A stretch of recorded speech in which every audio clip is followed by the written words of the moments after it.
Olá pessoal, tudo bem com vocês? Professor Felipe em mais um vídeo.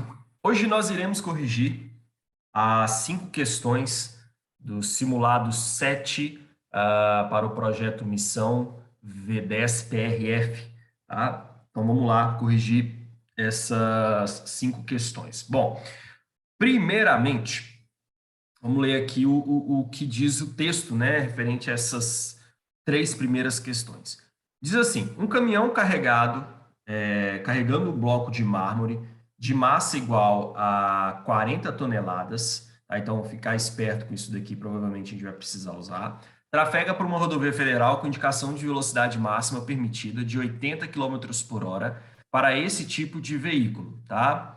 O condutor do caminhão, que também foi o responsável pelo embarque da carga, não realizou nenhuma fixação do mármore à carroceria, por acreditar que a elevada massa do bloco já seria suficiente para mantê-lo estático em relação a ela durante todo o percurso. Pessoal, em relação a ela que eu digo em relação à carroceria, tá? Então, em relação à carroceria, a pessoa acreditava que isso ia ficar fixo ali, por isso que ele não fez nenhuma alteração. Em certo trecho da rodovia, devido à retenção na pista, o motorista foi obrigado a realizar uma brusca desaceleração uniforme no valor igual a menos 5 metros por segundo ao quadrado, parando o veículo completamente em 5 segundos. Tá? Considerando que a aceleração gravitacional seja de 10 metros por segundo e que o coeficiente de atrito cinético e estático entre a superfície da carroceria do caminhão e o bloco de mármore sejam respectivamente iguais a 0,3 e 0,6, analise as afirmativas a seguir. Bom, então, portanto, é um texto com bastante informações, né? Muitas informações mesmo. E aí a gente vai buscar agora as 3 questões relacionadas a esse texto, tá? Então, vamos para a primeira questão, que diz o seguinte, deixa eu colocar em tela aqui para vocês, para acompanharmos aí a primeira questão, tá? Vamos lá, deixa eu só puxar aqui a questão para vocês. A primeira questão diz assim: no exato momento em que o condutor, então aqui, ó, no exato momento em que o condutor iniciou a frenagem mencionada pelo texto, o veículo em questão trafegava com velocidade superior à máxima permitida para a via. Bom, pessoal, notem que em nenhum momento do texto, tá? Notem que em nenhum momento do texto nos foi informado qual era a velocidade do caminhão. Então, ó, você pode procurar aqui, esse 80 km por hora é a velocidade máxima permitida para a via, tá? Esse 5 ali é a aceleração, 5 segundos aqui embaixo é tempo, mas em nenhum momento eu te falei, olha, a velocidade é tanto, a velocidade é X, a velocidade é Y, então eu não te informei qual era a velocidade do veículo antes da frenagem. Então, eu tenho que saber isso. Então, o primeiro ponto é saber qual era a velocidade do veículo no exato momento em que ocorreu a frenagem. Aí você pensa assim, poxa, Felipe, mas como é que eu vou saber isso, cara? Bom, você vai saber isso através dos dados que ele me deu. Ele falou que a velocidade era, não sabia qual era, mas que ocorreu uma desaceleração uniforme no valor de menos 5 metros por segundo ao quadrado e ele parou em 5 segundos. Bom, se foi uniforme, pessoal, quer dizer que não foi uma desaceleração descoordenada. Essa desaceleração ocorreu de forma, como se diz, padronizada, né? Um negócio ali step by step. Então, não foi algo assim do nada. Então, para isso, nós vamos utilizar, você pode fazer de outra maneira também, mas nós vamos utilizar a equação de aceleração, que é o quê? Velocidade final menos a velocidade inicial dividida pelo tempo, tá? A minha desaceleração foi quanto? Menos 5. A minha velocidade final é quanto? Eu sei, é 0. A minha inicial é quanto? Não sei. Eu vou chamar de V0. E quanto tempo decorreu disso? Decorreu 5 segundos. Decorreram 5 segundos, tá? Então, VO, aqui do lado, ó, VO vai ser o quê? Vai ser, já multiplicando por negativo, tá, pessoal? Porque aqui, ó, tem o negativo aqui. Então, eu vou ter assim, ó, menos VO é igual a menos 25 metros por segundo, tá? Aí eu tenho negativo dos dois lados, isso aqui fica positivo. Então, VO vai ser quanto? Vai ser 25 metros por segundo. Então, a velocidade dele antes exatamente antes dele iniciar a frenagem, era 25 metros por segundo, tá? Só que a questão perguntou, não foi qual era a velocidade, né? A questão perguntou o quê? A questão perguntou assim, no exato momento em que o condutor iniciou a frenagem mencionada pelo texto, o veículo em questão trafegava com velocidade superior à máxima permitida pela via. A via permite 80 km por hora, só que você encontrou 25 metros por segundo. Então, o que você tem que fazer? Você tem que transformar. Como é que eu faço isso, Felipe? Multiplicando por 3,6. Então, eu vou pegar aqui, ó, 25 e vou multiplicar por 3,6. Para adiantar nosso lado, já vou fazer essa conta aqui, tá, pessoal? E aí vai dar 90 km por hora. Então, deu exatamente 90 km por hora. Tá? Então, a primeira questão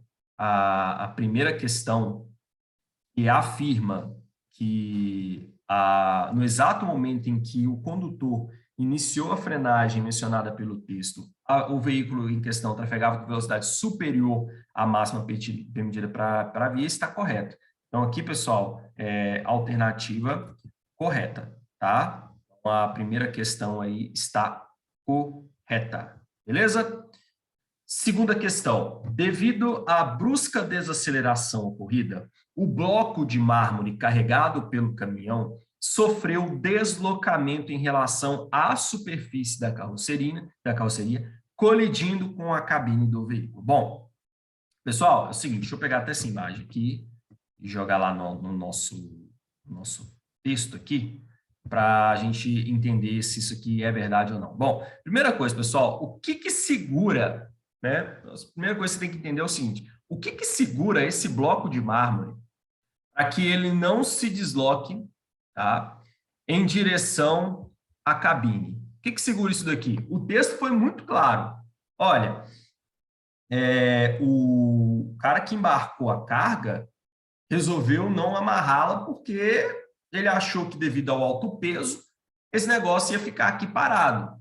Só que o que de fato segura essa carga aqui contra movimentos na horizontal? É o peso? Chega mais aqui, pessoal. É o peso?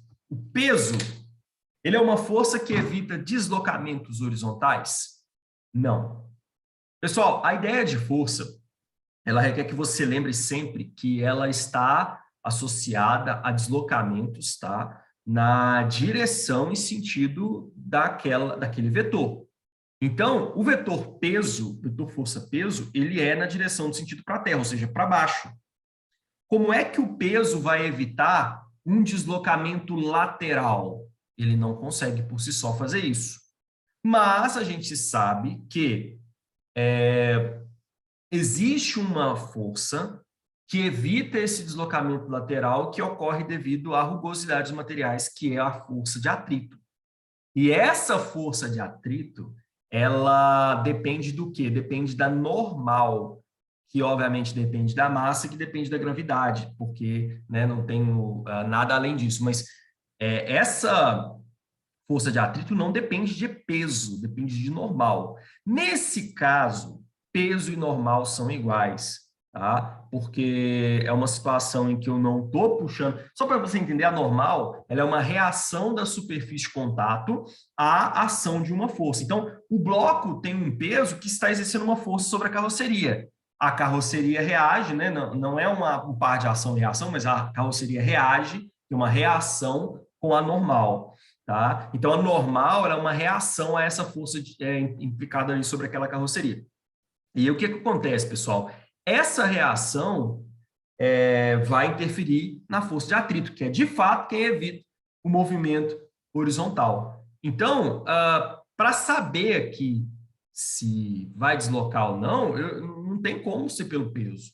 Eu tenho que saber através de quem? Da força de atrito. É a força de atrito que me fala, ó, esse cara vai se movimentar ou não vai, tá? Então, o primeiro ponto aqui não é o peso, como o motorista alegou no início aqui, que te informa que o mármore não vai se deslocar. O que te informa isso, pessoal, é a força de atrito. Então, ó, aqui, entre o bloco e a carroceria, existe a força de atrito, que evita esse caso aqui. Na verdade, ó, é até arriscado colocar isso aqui. Vou até colocar uma interrogação, um asteriscozinho aqui. Será que essa força é para cá? De fato, né? Depende. Depende. A gente está acostumado sempre a colocar a força de atrito para trás, né? Mas depende. Mas, Felipe, como assim depende? Uai, depende da situação do caminhão. Você tem que analisar que o mármore, pessoal, aqui vai deslizar em relação à carroceria. Então, se a carroceria, se o caminhão tiver a tendência de frear, o mármore tende a se deslocar para cá, o deslocamento do mármore vai ser para cá, e realmente, de fato, a força de atrito vai ser para cá. Agora, se o caminhão fizesse um movimento de acelerar, o que ia acontecer? Se eu acelerasse, o mármore tenderia a se deslocar no sentido contrário, né, ao da carroceria. Então, aí a força de atrito seria para frente, tá? Mas como a questão, ela informou para mim assim, olha, a questão perguntou assim, ó, só voltando aqui. Devido à brusca desaceleração ocorrida, o bloco de mármore carregado pelo caminhão sofreu deslocamento em relação à superfície da carroceria, colidindo com o cabelo do veículo. Então, ó, ele falou que freou. Então, se ele freou, de fato, o mármore quer ir para frente, então eu tenho uma força de atrito segurando para trás. Show de bola? Então, eu tenho essa força de atrito aqui segurando o bloco. Beleza? Bom, só que antes disso, eu tenho que saber, né, a qual força esse bloco está sujeito no sentido do movimento. Porque, pessoal, o que acontece? A desaceleração, né, a desaceleração, ela... Deixa eu ver aqui, é isso mesmo. A desaceleração, pessoal, ela imprime uma força não só no caminhão, mas também nos objetos que estão inicialmente presos a esse caminhão. Esse tipo de questão aqui é muito boa e é muito importante você ficar atento. O bloco está no caminhão, tá? Então faz parte do caminhão. E esse caminhão, ele desacelera. Quando ele desacelera, ele imprime, né, o caminhão inteiro, imprime força em todas as partes que estão fixas ao caminhão. Só não imprime força naquilo que vai deslizar. Então, por exemplo, por que às vezes você está em uma moto, o cara dá uma aceleração muito brusca e você meio que é como se você ficasse para trás? Por quê? O atrito, né, supõe o seguinte, você está em cima de uma moto, sem prender o pé, né, e com as mãos para cima, e aí o cara dá uma acelerada, ela arranca de uma vez, você dá aquele capote. Por que isso acontece? Porque houve uma força muito grande sobre a moto e o atrito do assento com o seu tronco não foi suficiente para te segurar para você entrar em movimento junto com a moto. E daí você sente a sensação de que ficou para trás. Essa sensação de ficou para trás, pessoal, é sempre em relação ao veículo, não, né, em relação ao objeto externo. Se você observar uma pessoa do externo, ela vai ver que você caiu no chão, tá? Mas em relação ao veículo, você de fato ficou para trás. Mas por que isso aconteceu? Porque essa força não foi imprimida ao seu corpo devido à inércia, né? E, obviamente, pela falta de atrito. Então, a questão está querendo saber o seguinte: será que esse bloco vai ou não se movimentar? E como é que a gente vai saber isso? Esse tipo de questão é complicadinha, tá? Como é que a gente vai saber isso? A gente vai saber isso, pessoal, determinando a força imprimida ao bloco de mármore. Como é que eu faço isso, Felipe? Bom, simples. Força, você vai simplesmente saber descobrir qual é a desaceleração plausível que o bloco está sofrendo junto com o caminhão. Então, ó, força resultante é igual à massa do bloco, tá? Que é a massa do bloco, que é 40 toneladas, aqui você tem que colocar em quilos, tá, pessoal? Ou seja, 40 mil, vezes a desaceleração que você está sofrendo, ou seja, 5. Aí, Felipe, é menos 5. Pessoal, mas para fins de resolução de exercício aqui, não vai interferir esse menos, não. Então, a força resultante devido à desaceleração que esse bloco está sujeito é de 200 mil newtons. Aí, agora, Como é que eu sei que esse bloco vai se movimentar ou não? Através da força de atrito, porque essa força aqui, pessoal, na verdade, essa força sim, né? Deixa eu ver. É essa força aqui, ó, tá? É a força de desaceleração que o bloco tá sujeito. Agora, eu vou descobrir qual que é a força de atrito. Porque se essa força de atrito for menor, tá? Se ela for menor que isso daqui, aí eu vou ter um problema. Realmente, esse bloco vai entrar em movimento, tá? Então, se a força de atrito ela for menor do que a força resultante que faz o caminhão se desacelerar, aí eu vou ter um problema, o bloco se desloca. Agora, se essa força de atrito for igual, tá? Ou maior, aí eu não vou ter nenhum deslocamento. Show de bola? Então, vamos lá.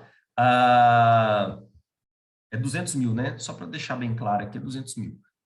Então, a força de atrito vai ser o quê, Felipe? Bom, força de atrito é igual a normal vezes o coeficiente de atrito, tá, pessoal? No nosso caso, cuidado aqui, porque o bloco está em repouso em relação à carroceria. Dessa forma, o coeficiente de atrito que eu vou usar é o coeficiente de atrito estático, tá? O 0,6. Então, normal vezes 0,6, que é o coeficiente de atrito. Normal, pessoal, nesse caso, é massa vezes gravidade, tá? Então, a força de atrito, atrito estático, entre o bloco e a carroceria, vai ser massa do caminhão, que é 40 mil, vezes 10, ou seja, 400 mil, vezes 0,6, que é o coeficiente de atrito estático. Força de atrito estático, então, é igual a 40 mil, 400 mil vezes 0,6, tá? 400 mil vezes 0,6, pessoal, 240 mil newtons. Ou seja, a força de atrito estático, ela é maior que a força resultante imprimida pelos freios do caminhão ao bloco. Então, eu tenho uma força de atrito atuando 240 newtons e eu tenho uma força de frenagem atuante no bloco de 200 newtons, né? Aqui, pessoal, tanto faz, tá?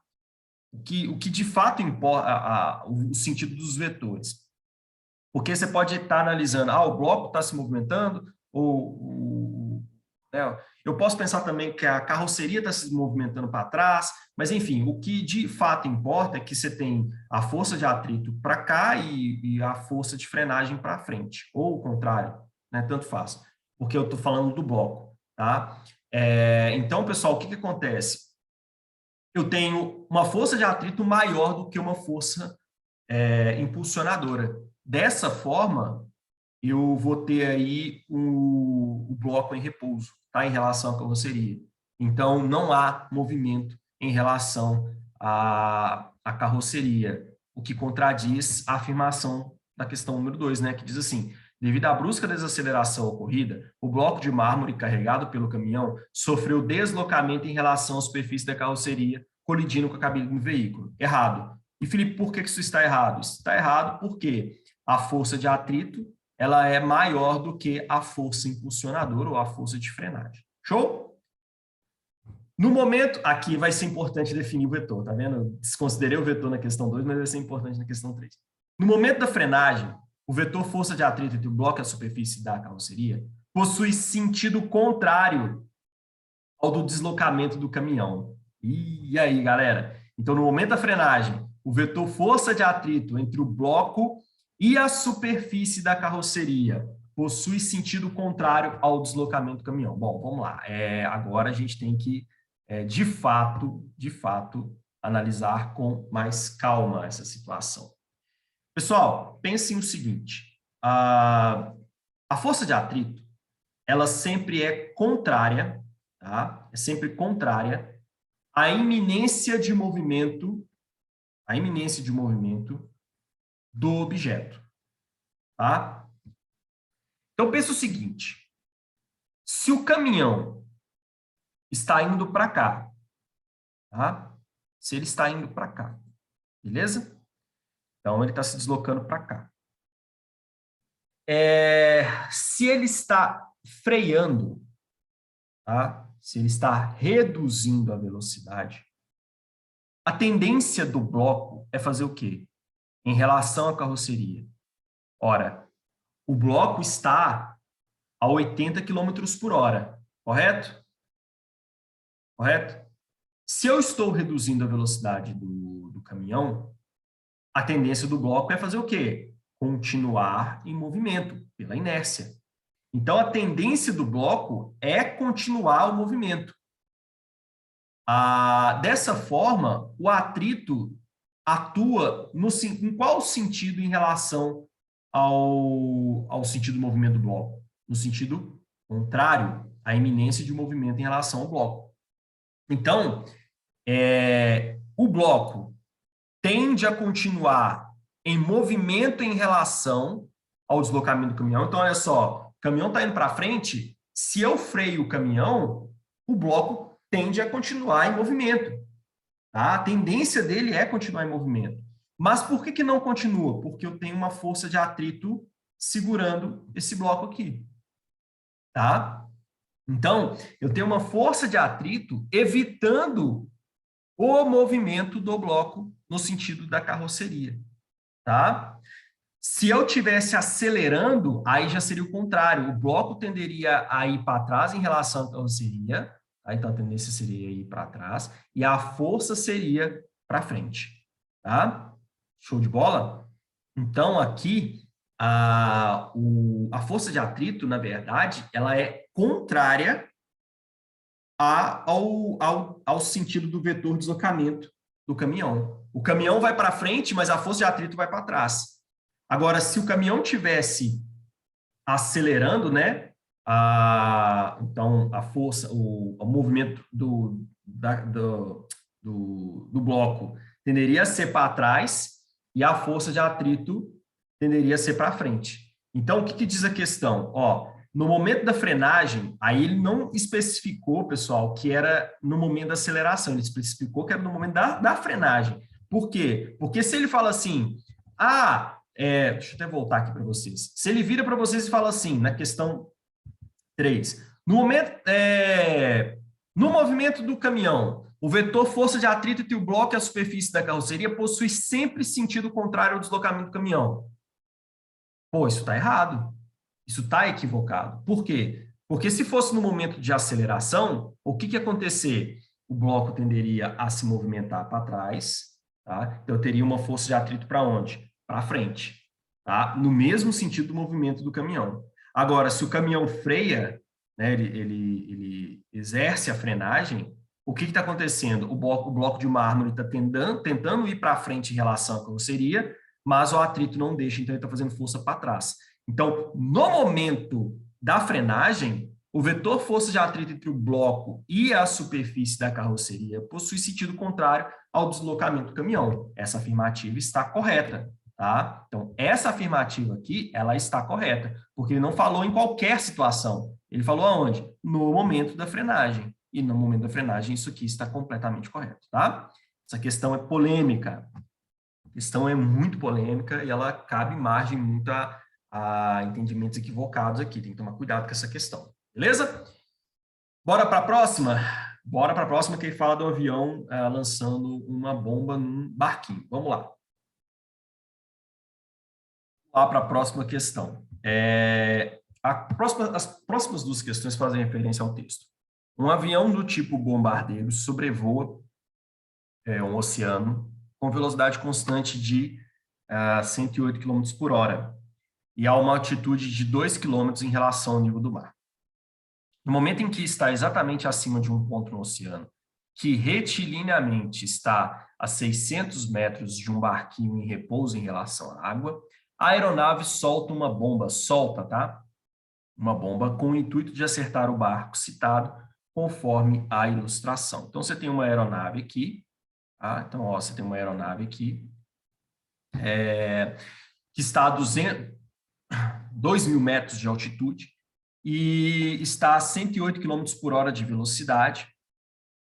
Quer acertar esse barquinho aí, quer saber se vai acertar, na verdade, o barquinho, tá? Então, deixa eu colocar aqui as informações do texto para a gente vermos juntos essa questão. E aí, vira e fala assim, né? Então, você tem essa situação, na primeira fala assim, considerando a aceleração, que a aceleração gravitacional tenha valor igual a 10 metros por segundo ao quadrado, e desprezando qualquer resistência do ar ou atrito, analise as afirmativas a seguir. A bomba lançada pelo avião caiu exatamente sobre o barco citado pelo texto. Pessoal, para saber isso, você tem que saber qual foi a distância que a bomba se deslocou, tá, ao sair daqui do avião e chegar até aqui. Mas não é a distância, assim, né? Você tem que saber essa distância aqui. E aí, como é que eu sei disso? Bom, você tem que lembrar que quando a bomba é lançada, solta, né, na verdade, ela tem duas velocidades, tá? Ela tem uma velocidade que é a velocidade na horizontal, a gente já falou isso aqui em questões anteriores, tá? Tem também a velocidade vertical, ok? Ela tem essas duas velocidades. Aqui, respeita as ideias do MRUV, tá? Então, o movimento da bomba na vertical respeita as ideias do MRUV. E na horizontal, respeita as ideias do MRU, ou seja, tem sempre a mesma velocidade. Então, se o avião está a 108 km por hora de velocidade, deixa eu ver se eu estou compartilhando a tela certo com vocês. Não, estou não. Aqui agora sim. Se o avião tem a velocidade 108 km por hora de velocidade, a bomba também vai ter no sentido horizontal, tá? Porque o que acontece, pessoal? A bomba vai se deslocar assim, correto? Uma meia parábola. Então, na horizontal, MRU com essa velocidade. Na vertical, MRUV. Só que aqui você tem que ficar esperto que a velocidade inicial da bomba na vertical, pessoal, é zero. Então, ela sai do avião com zero de velocidade na horizontal, mas com 108 desculpa, sai com zero na vertical, mas com 108 na horizontal. Tá? Esse 108 a gente vai até passar para metros por segundo já, dividindo por 3,6 dá 30, tá? Porque tem que estar em metros por segundo, ok? Então, eu já sei a velocidade da bomba até atingir aqui na vertical, e na horizontal aí a gente vai determinar. De fato, o que importa é a distância que essa bomba vai percorrer. Se bater com 600 metros, vai atingir o barquinho. Agora, se for menor, aí não atingiu. Se for maior, atingiu mais. Passou do barquinho. A gente vai tratar o barquinho, inclusive, como ponto material, viu? Porque se for 605, aí a gente vai considerar que foi para fora do barquinho, porque não mencionou o tamanho, tá, do barco. Então, se for os 600, vamos considerar que acertou. Se for mais, a gente considera que passou, porque a gente considera o barquinho como ponto material, ou seja, não tem dimensão importante para o exercício. Show? Felipe, mas como é que eu acho essa distância? Muito simples. Velocidade é igual a distância sobre tempo. Porque na horizontal, o movimento é uniforme, tá? Então, qual que é a velocidade da bomba? 30. Qual que é a distância percorrida? Não sei. Qual é o tempo? Também não sei. Eu não sei quanto tempo demora para ocorrer isso daqui. Então, o primeiro ponto aqui é saber o tempo. Eu sempre falo isso com vocês, pessoal. Em questões de movimento oblíquo, o seu problema geralmente é o tempo. Então, a gente tem que fazer o quê? Descobrir qual é esse tempo, tá? Mas, Felipe, como é que eu descubro esse tempo, cara? Não dá para saber, dá. Sabe por quê? Porque esse tempo que a bomba vai demorar para sair daqui e cair aqui, pessoal, vai ser o mesmo que a bomba vai demorar para sair do 2000 e cair aqui embaixo. Então, sabe o que eu vou fazer? Através de diabo V também, que é a fórmula lá, né, que eu falei com vocês diversas vezes de aceleração, através dessa fórmula aqui, eu vou descobrir quanto tempo levou para a bomba sair daqui de cima e cair aqui embaixo. Pessoal, é como se fosse duas bombas. Uma está caindo assim, outra bomba está fazendo assim. A junção das duas me dá um movimento oblíquo, tá? Então, vamos lá. Qual vai ser a distância que a bomba vai cair? 2.000 metros. Qual é a velocidade inicial da bomba? É zero. Zero vezes t, zero. Mas qual é a aceleração que ela está sujeita? A da gravidade, ou seja, 10. Vezes o tempo ao quadrado, que nós não sabemos, dividido por 2. Aqui é zero, né? Então sai fora. Então, passo 2 multiplicando 2.000. Eu vou ter, então, quanto? 4.000. 4.000 é igual a 10t ao quadrado. Corto zero, t é igual a raiz de 400. Raiz de 400, pessoal, é a mesma coisa que 20, ou seja, 20 segundos. Essa bomba demora 20 segundos para sair daqui de cima e cair aqui embaixo. E esse é o mesmo tempo que ela demora para sair daqui e vir para cá. Então, a gente coloca esse 20 segundos aqui no lugar da fórmula de MRU. Dessa forma, eu vou ter o quê? 30 é igual a D sobre 20. Pessoal, a distância que a bomba vai atingir, então, na horizontal vai ser o quê? 30 vezes 20. 30 vezes 20 vai dar quanto, pessoal? 600 metros. Quer dizer, então, que a bomba atingiu o cidadão aqui, o sujeito? Sim, a bomba atingiu o cidadão, a bomba atingiu o sujeito. Então, a alternativa 4, que diz assim, a bomba lançada pelo navio caiu exatamente sobre o barco citado pelo texto está correta, tá? Certíssimo. E a última questão, a aceleração de queda da bomba é maior no ponto mais próximo do mar do que no momento exatamente posterior ao lançamento do artefato. Pessoal, de fato a gravidade, que é a aceleração que a bomba está sujeita, ela é maior, mais próxima do centro da Terra. Só que aqui, a diferença, ela é insignificante, nem existe diferença, tá? Porque a gravidade, para ter uma diferença razoável, teria que ser quilômetros e quilômetros de distância. Tipo assim, 3.000, 5.000, 6.000, para ter uma diferença pequena. Inclusive, é um erro muito grande as pessoas acharem que no espaço não existe gravidade. Cuidado. No espaço ainda existe gravidade, sim. Por quê? Porque eu estou sob a atuação dela. Só que não existe, se existiria gravidade, se eu estivesse a bilhões de quilômetros de uma estrela ou de um planeta, tá? Ou milhões de quilômetros de uma estrela ou de um planeta. Mas ela está atuando mesmo se eu estiver no espaço próximo do corpo celeste, tá? Então, aqui a afirmativa erra completamente ao dizer que a aceleração de queda da bomba é maior no ponto mais próximo do mar do que no momento exato, exatamente posterior ao do lançamento do artefato. O que acontece aqui, ele tentou fazer uma confusão com a velocidade. Então, tentou confundir sua cabeça em relação à velocidade, mas a aceleração não. A aceleração é a mesma. Beleza? Então, questão errada. Show de bola? Então é isso, pessoal. Essa é a correção das 5 questões de física do simulado 07 para o projeto V10 aí da PRF, projeto Missão, beleza? Então é isso, pessoal. Forte abraço a todos vocês. Até a próxima aula, até o próximo vídeo. Não se esqueçam de deixar like, de curtir. E caso tenha alguma dúvida, podem perguntar aqui nos comentários. Valeu, pessoal. Até mais. Tchau.